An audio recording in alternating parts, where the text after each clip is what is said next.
Subscribe کیجئے ہمارے channel شاہد رضا اشرفی official کو اور بیل آئیکن کو پریس کیجئے جس سے آپ کو نئے نئے ویڈیو کی نوٹیفیکیشن ملتی رہے۔ ناظرین السلام علیکم ورحمۃ اللہ وبرکاتہ۔ آج کا بیان حضرت شاکر علی نوری کا بیان رہے گا، جس میں ہم جانیں گے کہ حضور کی سنت کو اس طریقے سے آپ کریں جس سے حضور خوش ہوئے، آپ سے راضی ہوئے۔ تو پورا بیان ضرور سنیں اور اس پر عمل بھی کریں، اور ہمارا اسلام کیا سکھاتا ہے اس بیان میں ہم یہ بھی جانیں گے۔ تو چلے پورا بیان ضرور سنیں اور اللہ سے دعا کریں کہ اللہ ہمیں نیک عمل کرنے کی توفیق عطا فرمائے، ہر بلا مصیبتوں سے، پریشانیوں سے، آفتوں سے، بیماریوں سے حفاظت فرمائے۔ تو چلیے ناظرین بیان شروع کرتے ہیں، پورا بیان ضرور سنیں اور ویڈیو کو لائک کرتے ہوئے جائیں۔ سچویشن اتنی ورسٹ ہو چکی ہے کہ کہیں سے ایسا محسوس نہیں ہوتا کہ ہم نے فیضان تعلیم نبوی صلی اللہ علیہ وسلم حاصل کیا ہو۔ آپ ذرا دیکھیں ہماری زندگی کے بارے میں، غور کریں اپنی قوم کی زندگی کے بارے میں۔ علم سے دور تک واسطہ نہیں، جہالت کی ساری حرکتیں ہماری قوم کے بہت سارے لوگوں میں نظر آتی ہیں۔ کس طرح سے یہ قوم عروج کی شاہراہ پر گامزن ہوگی۔ اتنے حضرات آج جو یہاں پر اس جلسے کے اندر، اجتماع کے اندر بیٹھے ہوئے ہیں، اگر یہ سارے سوچنے کے لیے تیار ہو جائیں، سوچنے کے لیے، سننے کے لیے نہیں، سوچنے کے لیے، اس لیے کہ پہلے سوچ بدلتی ہے پھر انسان بدلتا ہے۔ اور پوری دنیا اس وقت اربوں روپیہ خرچ کر رہی ہے صرف آپ کی سوچ بدلنے کے لیے۔ اور انسان پہلے تباہ نہیں ہوتا، پہلے اس کی سوچ تباہ ہوتی ہے۔ قوت فکر و عمل پہلے فنا ہوتی ہے، تب کسی قوم کی شوکت کو زوال آتا ہے۔ ہماری سوچ خراب ہو گئی، ہم نے ان سوچوں کو اپنایا جو ہمیں سیریل سے ملتی ہیں، الیکٹرانک میڈیا سے ملتی ہیں، یوٹیوب سے ملتی ہیں، سوشل میڈیا سے ملتی ہیں۔ کبھی ہم نے قرآن اور حدیث سے ملنے والی سوچ کو اپنانے کی کوشش نہیں کی۔ میں صرف ایک سوچ آپ کی سماعتوں کے حوالے کرنا چاہوں گا، اور چاہوں گا کہ ضمیر کو تھوڑا سا بیدار کرو، اب چھوڑ دو، سب بہت ہو گیا۔ سیدنا صدیق اکبر رضی اللہ المولا تبارک و تعالی عنہ اور مدینے کے تاجدار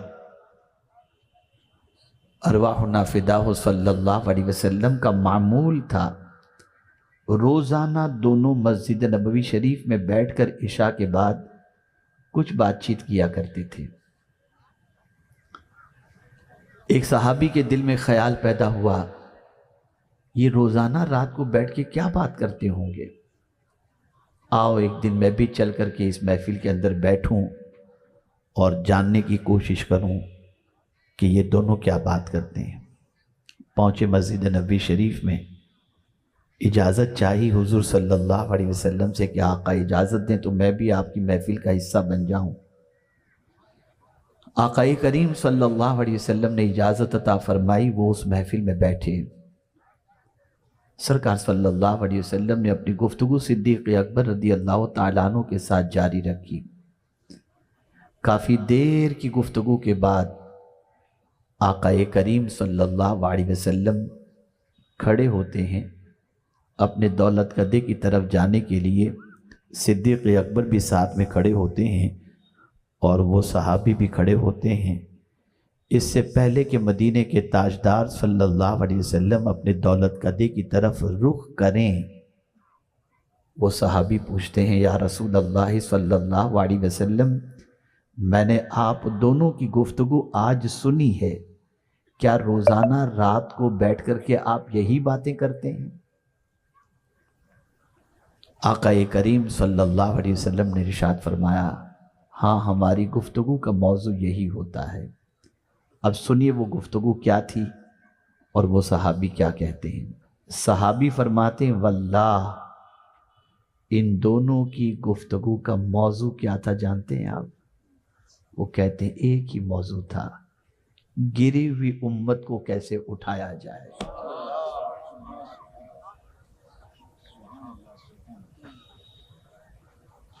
یہ فکر تھی۔ میں آپ سے پوچھنا چاہتا ہوں، ہماری فکر کیا ہے؟ کیا کبھی رسول رحمت صلی اللہ علیہ وسلم کی اس فکر کے بارے میں ہم نے غور کیا؟ کیا اس فکر کو ہم نے اپنانے کی کوشش کی؟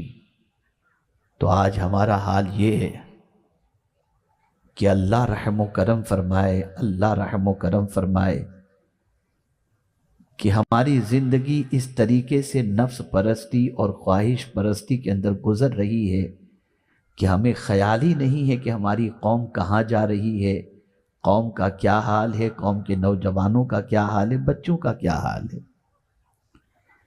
فکر نبوی صلی اللہ علیہ وسلم دیکھیں، مولا علی کرم اللہ تعالی وجہہ الکریم سے آقائے کریم صلی اللہ علیہ وسلم ارشاد فرماتے، علی اگر تمہاری ذات سے ایک بندے کو بھی ہدایت مل جائے تو میں تمہارے لیے 100 سرخ اونٹ سے بھی اسے بہتر تصور کرتا ہوں۔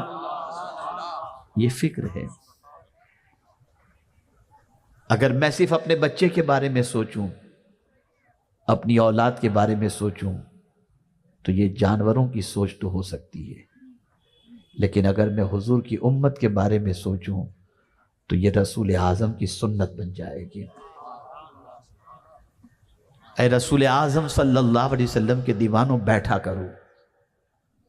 میں منع نہیں کرتا کہ آپ نہ بیٹھو، لیکن 4 جہاں مسلمان بیٹھو نا تو یہ سوچو کہ امت سے برائیاں کیسے نکالی جائیں، بیٹھو تو یہ سوچو کہ ان کا تعلیمی گراف کیسے اونچا کیا جائے، بیٹھو تو یہ سوچو کہ ان کے اندر سے برائیاں کیسے نکالی جائیں، بیٹھو تو یہ سوچو کہ ان کا مستقبل کیسے تابناک کیا جائے، بیٹھو تو یہ سوچو کہ آوارگی کے راستے سے انہیں کیسے روکا جائے۔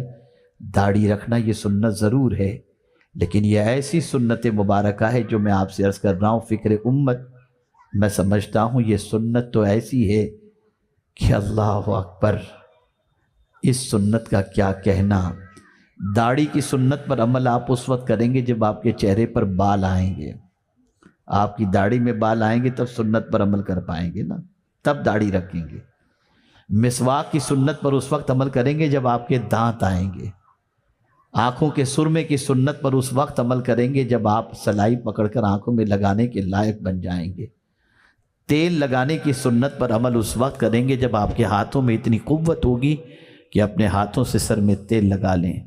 لیکن یا رسول اللہ، آپ کی عظمتوں پر قربان کہ آپ نے امت کے فکر کی سنت اس وقت ظاہر فرمائی کہ ابھی ولادت ہو رہی ہے اور فکر امت کے نغمے گنگناتے نظر آ رہے ہیں، اور اعلان کر دیا کہ میری سب سے پہلی سنت میری امت کی فکر کرنا ہے۔ یہ سب سے پہلی سنت ہے۔ وصال کے بعد بھی پیغمبر رحمت صلی اللہ علیہ وسلم کے لبھائے مبارک پر جنبش تھی۔ اللہ اکبر، کان لگا کر سنا گیا، ایک ہی چیز تھی، میری امت، میری امت، میری امت۔ آج آپ دیکھیں ہمارا کیا حال بن گیا ہے۔ کیا کوئی رات آپ کو ایسی یاد ہے جس رات آپ سونے سے پہلے حضور کی امت کے بارے میں کچھ منصوبہ بندی کر رہے ہوں؟ بلکہ بڑی معذرت کے ساتھ میں عرض کروں گا، الا ماشاء اللہ، سب کی پوزیشن ایسی نہیں ہے۔ اگر مخلصوں کی کمی ہوتی یا مخلص بالکل نہ ہوتے تو آج علم کا جس طریقے سے سیلاب دنیا میں آتا ہوا دکھائی دیتا ہے اور علماء کی عظیم ٹیم جو نظر آتی وہ ہمارے سامنے نہ ہوتی۔ لیکن اب تو ڈاکٹر اقبال نے تو شاید یہی کہا تھا، رہ گئی رسم ازاں روح بلالی نہ رہی، فلسفہ رہ گیا تلقین غزالی نہ رہی۔ لیکن میں تو یہ کہتا ہوں صرف ازاں ہی رسم نہیں رہ گئی، پوری زندگی ہی رسم نظر آ رہی ہے۔ ایک فارمولیٹی، ایک رسم کی ادائیگی۔ بڑی معذرت کے ساتھ عرض کروں، ہماری مسکراہٹیں بھی رسمی ہو گئیں، ہمارا جنازے میں شریک ہونا بھی رسمی رہ گیا ہے، ہمارا مریضوں کی عیادت کرنا بھی رسمی رہ گیا ہے۔ ایک عجیب زندگی ہماری بن چکی ہے۔ ہم اگر اصل زندگی کو تلاش کریں تو بالکل ناپید ہے، نظر نہیں آتی اصل زندگی۔ عبادت بھی رسم، اگر مال کا نفع نہ ہو تو عبادت بھی نہ کریں۔ آخر کیا وجہ ہے کہ لوگ یہ سوال کرتے ہیں کہ مولانا کوئی ایسا وظیفہ بتائیے کہ مال دھڑا دھڑ آنا شروع ہو جائے. ہے کوئی ایسا بندہ بھی جو یہ سوال کرے کہ ایسا عمل بتائیے کہ میں خدا سے قریب ہو جاؤں، اس کے رسول سے قریب ہو جاؤں؟ نہیں، بلکہ ہمارا حال تو یہ ہے کہ اللہ اکبر، کعبے کے سامنے بھی جاتے ہیں تو دنیا ہی مانگتے ہیں، اور سنہری جالیوں کے سامنے جاتے ہیں تب بھی دنیا ہی مانگتے ہیں. ہم سے تو وہ بڑھیا اچھی تھی، وہ بڑھیا اچھی تھی جس سے موسیٰ علیہ السلام نے پوچھا تھا، اور اس نے کہا تھا موسیٰ میں اس وقت تمہیں جگہ بتاؤں گی جب تم یہ وعدہ کرو کہ جنت میں تم مجھے اپنے ساتھ رکھو گے. حضرت موسیٰ علیہ السلام نے فرمایا تھا کہ اے خاتون، تو صرف جنت مانگ لیتی، جنت میں میرا ساتھ مانگ رہی ہے؟ ندا آتی ہے موسیٰ دے دو نا. کتنی ہوشیار تھی وہ عورت جو جنت نہیں مانگ رہی تھی، جنت کے ساتھ موسیٰ علیہ السلام کا ساتھ مانگ رہی تھی. ہم تو اتنے گئے گزرے ہیں کہ سنہری جالیوں کے سامنے بھی جا کر کے کہتے ہیں مال چاہیے، دولت چاہیے، بنگلہ چاہیے. حضور سے حضور کو مانگنے کا بھی جذبہ پیدا ہوا. ہم رات کو یہ کہتے ہوئے تو دکھائی دیتے ہیں محفلوں کے اندر، میں سو جاؤں یا مصطفیٰ کہتے کہتے، کھلے آنکھ صلی علی کہتے کہتے. بڑی معذرت کے ساتھ کتنے لوگ ہیں جو رات کو یا مصطفیٰ کہتے کہتے سوتے ہیں؟ بتاؤ نا مجھے، ذرا غور کرو. ایک بڑی چپتی ہوئی بات عرض کرتا ہوں، تھرمامیٹر آپ کو دے دیتا ہوں، آپ اس سے اپنا عشق ناپ لیجئے گا، اپنے عشق کو ناپ لیجئے گا. تھرمامیٹر آپ کو دے رہا ہوں. اگر آپ کو عبادت میں لذت ملتی ہو اور عبادت آپ پر بوجھ نہ بنتی ہو، آپ عشق میں سچے ہیں. اور عبادت کرنا آپ پر گہرا گزرتا ہو نا، آپ اپنے عشق کے دعوے میں جھوٹے ہیں. اس لیے کہ جو سچا عاشق ہوتا ہے نا، اس کو اپنے محبوب کی بندگی میں بوجھ محسوس نہیں ہوتی، آسان سی محسوس ہوتی ہے. آج ہماری زندگی کیا ہو گئی؟ نعرے بازی، ہلڑ ہلڑ، اور اتنے بڑے بڑے دعوے کیا الیاذ باللہ. اندر خالی ہے، پورا خالی ہے. لپ سروس صرف. ہم شکوہ کر رہے ہیں، شکایت کر رہے ہیں، دنیا ہمیں پیروں تلے روندنے کے لیے تیار ہے. میں کہتا ہوں جھوٹ کہہ رہے ہیں آپ. ہم خود اپنے آپ کو اپنے پیروں تلے روند رہے ہیں. ہم اپنے آپ کو روندنا چھوڑ دیں، دنیا ہماری عزت کرنا شروع کر دے گی. پہلے ہم اپنی نظروں سے گرتے ہیں، پھر خدا کی نظروں سے گرتے ہیں. گناہ کرنے والا، جرم کرنے والا سب سے پہلے اپنی نظروں سے گرتا ہے. میں آپ کو یقین کے ساتھ کہتا ہوں، گندی پکچروں کو دیکھنے والا انسان جو رات کی تاریکی میں گندی پکچر دیکھتا ہے، دن کے اجالے کے اندر اس کا ضمیر اس کو ملامت کرتا ہے، وہ خود اپنی نظروں سے گر جاتا ہے. اور سب سے بڑا گرنا اپنی نظروں سے ہی، جو اپنی نظروں سے گر جائے اسے کون اٹھا سکتا ہے؟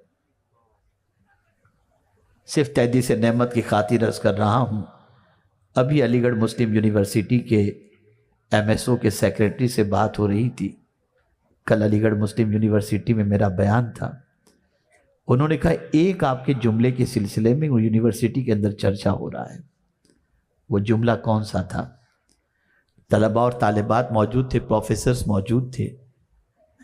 میں نے ایک خاص جملہ آخر میں نے کہا تھا، میں نے کہا اس وقت ڈپریشن کا مرض بڑھتا جا رہا ہے، اسٹریس اور بے چینی کا مرض بڑھتا جا رہا ہے، بے قراری کا مرض بڑھتا جا رہا ہے، اور سب سے زیادہ اس کے مریض ہندوستان میں نہیں ہیں، مغربی دنیا میں ہیں، ویسٹرن ورلڈ کے اندر ہیں.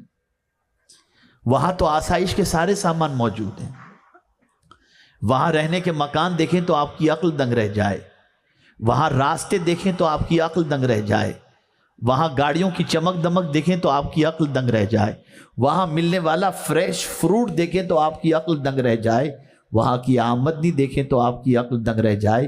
یا اللہ، آسائش کے سارے سامان کے باوجود وہ لوگ بے چین کیوں ہیں، وہ لوگ بے قرار کیوں ہیں؟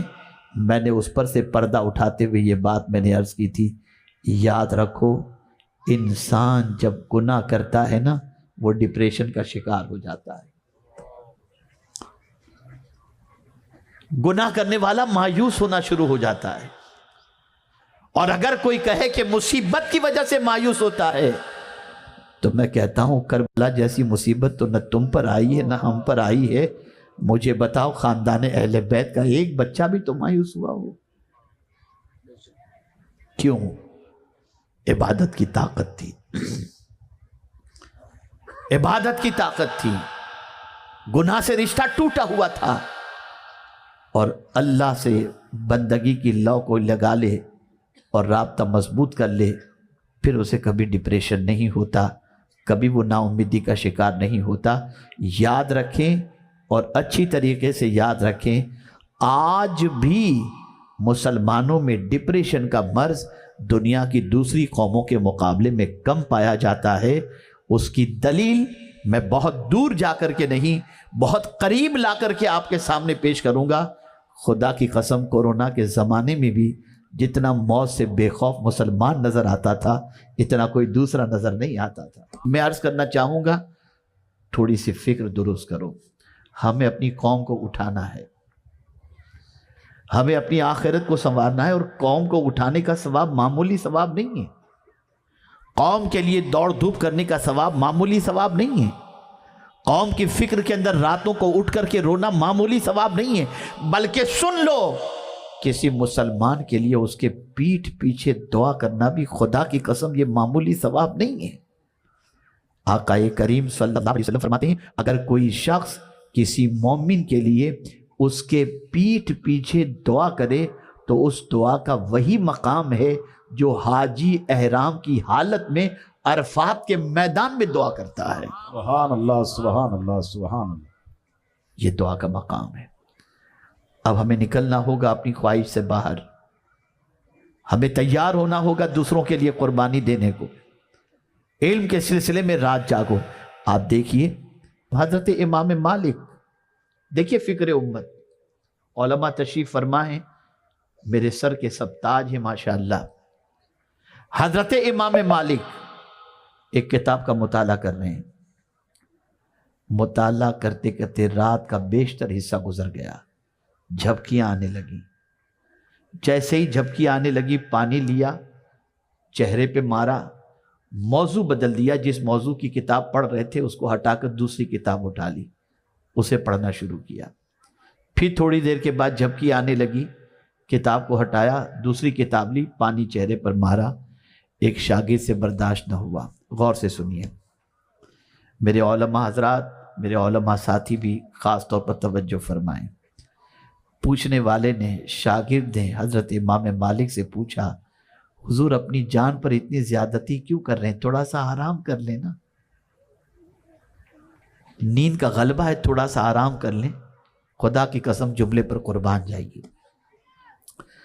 ارشاد فرماتے ہیں ہماری قوم ہم پر بھروسہ کر کے آرام کر رہی ہے, اور اگر ہم بھی آرام کریں گے تو قوم کے مسئلے سلجھائے گا کون؟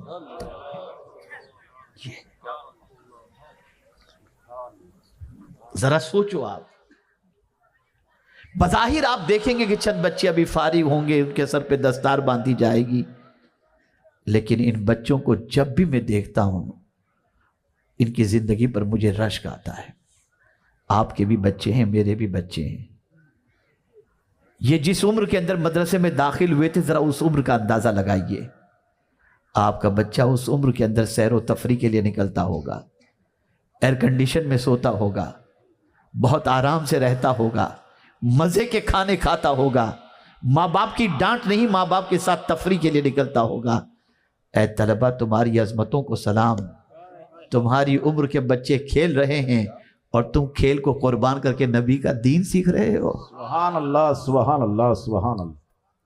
ان ماں باپ کی عظمتوں پر قربان جو اپنے بچوں کو دین کی راہ کے اندر چھوڑ رہے ہیں, ان اساتذہ کی عظمتوں کو پر قربان جو معمولی سی تنخواہ پر بچوں کو تراش رہے ہیں.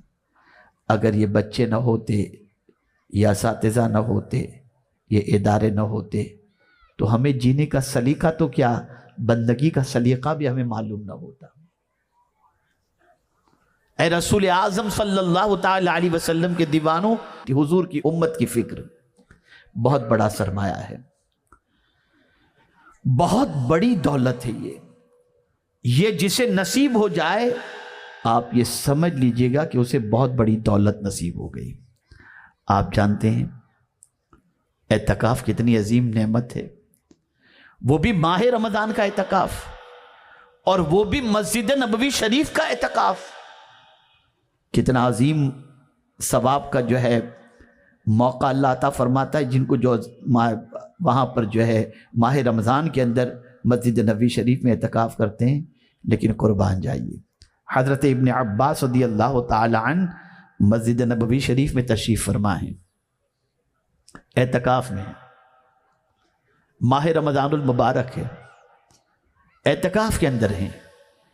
ایک صاحب حاضر آئے، جوتے مسجد کے کنارے پہ ایک جگہ پر رکھے، سیدھے حضرت عبداللہ ابن عباس کے پاس آئے اور آ کر حضور صلی اللہ علیہ وسلم کے مزار اقدس کی طرف اشارہ کرتے ہوئے کہتے ہیں، حضور گواہ ہیں میں بہت قرض میں ڈوبا ہوا ہوں، میرے گھر پر کھانے پینے کے لیے بہت پریشانی ہے، آپ میرے لیے دعا کریں، کچھ انتظام کریں۔ جانتے ہیں حضرت عبداللہ ابن عباس رضی اللہ تعالیٰ عنہ نے کیا کیا؟ اس کی بات سننے کے بعد فوراً اٹھے اور ان کے جوتے یا چپل جو کچھ بھی وہاں کنارے پر پڑے تھے اسے اٹھایا اور مسجد نبوی شریف سے باہر نکلنے لگے۔ وہ شخص کہتا ہے حضور ماہ رمضان کا اعتکاف ہے، مسجد سے باہر بغیر عذر شرعی کے نکلنے پر اعتکاف ٹوٹ جائے گا اور آپ مسجد سے باہر نکل رہے ہیں۔ اب سنیے کیا انہوں نے جواب دیا، غور سے سنو۔ فرمایا تمہاری بات بالکل صحیح ہے، لیکن جب تم نے اپنی پریشانی کا ذکر کیا تو مجھے میرے نبی کی حدیث یاد آ گئی۔ میرے آقا صلی اللہ علیہ وسلم فرماتے ہیں جو شخص میری امت کی پریشانی کو دور کرنے کے لیے چند قدم چلا اسے میری مسجد میں 2 مہینے کے اعتکاف سے زیادہ ثواب اللہ عطا فرماتا ہے۔ سبحان اللہ سبحان اللہ سبحان اللہ۔ یہ جذبہ تھا، یہ کیفیت تھی، تب جا کر امت کے اندر اتحاد تھا، تب جا کر امت بکھری ہوئی نہیں تھی۔ آپ ذرا سوچو، خدا کی قسم اعلیٰ حضرت کی عظمت پر قربان جائیے، ان کی عظمتوں کو لاکھوں سلام پیش کیجئے کہ فکر امت کے حوالے سے کتنی پیاری بات کرتے ہیں۔ ایک میرا ہی رحمت کا دعویٰ نہیں، ایک میرا ہی رحمت پہ دعویٰ نہیں، شاہ کی ساری امت پہ لاکھوں سلام۔ حضور کی امت کا بھلا چاہو۔ بہت رسمی جلسے ہو چکے، بہت رسمی کانفرنسز ہو چکی، رسمی تو کیا کہوں گا، جس طریقے سے بھی جو بھی ہوتا ہے، جتنی دیر اللہ اور اس کے رسول کے ذکر پاک کی محفل میں آپ بیٹھے رہیں اور خطبہ جو کچھ اللہ اور اس کے رسول کے ارشادات پہنچاتے رہیں وہ سب بامقصد ہیں، ثواب کے لائق ہیں اپنی جگہ پر، لیکن اب سوچ بدلو، اب فکر بدلو۔ ہمیں ایک ایسی قوم کی حیثیت سے ابھرنا ہے جس قوم کی ایک ایسی آئیڈینٹی ہو کہ مجھے یاد آ رہا ہے، اللہ اکبر، 2 یہودی ایک راستے سے گزر رہے تھے، ایک پتھر بیچ میں پڑا ہوا تھا، ٹھوکر لگتی ہے تو دوسرا یہودی کہتا ہے اتنا بڑا پتھر بیچ میں کہ پتہ نہیں کس نے رکھ دیا، ٹھوکر لگ رہی ہے، اس کو خیال بھی نہیں جس کسی نے یہاں رکھا ہوگا، تو دوسرا یہودی کہتا ہے شاید کوئی مسلمان یہاں سے نہیں گزرا، اس لیے کہ اگر مسلمان یہاں سے گزرتا تو اس پتھر کو اٹھا کر کے کنارے پر لگا دیتا۔ نبی کا دیوانہ تکلیف کی چیزوں کو ہٹایا کرتا ہے، رہنے نہیں دیتا، یہ ہماری پہچان تھی۔ تو ناظرین ویڈیو اگر اچھی لگے تو جو ویڈیو کو لائک کریں اور ہمارے چینل پر نئے ہیں تو ضرور سبسکرائب کریں اور اللہ سے دعا کریں کہ اللہ ہمیں نیک عمل کرنے کی توفیق عطا فرمائے، ہر بلا مصیبتوں سے، پریشانیوں سے، آفتوں سے، بیماریوں سے حفاظت فرمائے، اور اللہ سے دعا کریں کہ ہمارے مسلمان بھائی جہاں کہیں بھی ہوں اللہ تعالیٰ ان کی حفاظت فرمائے، غیب سے مدد فرمائے۔ تو چلیے ناظرین ملتے ہیں اگلی ویڈیو میں، تب تک کے لیے السلام علیکم ورحمۃ اللہ وبرکاتہ۔ ویڈیو اچھی لگے تو ہمارے ویڈیو کو لائک کریں اور ہمارے چینل کو سبسکرائب کریں۔ شکریہ۔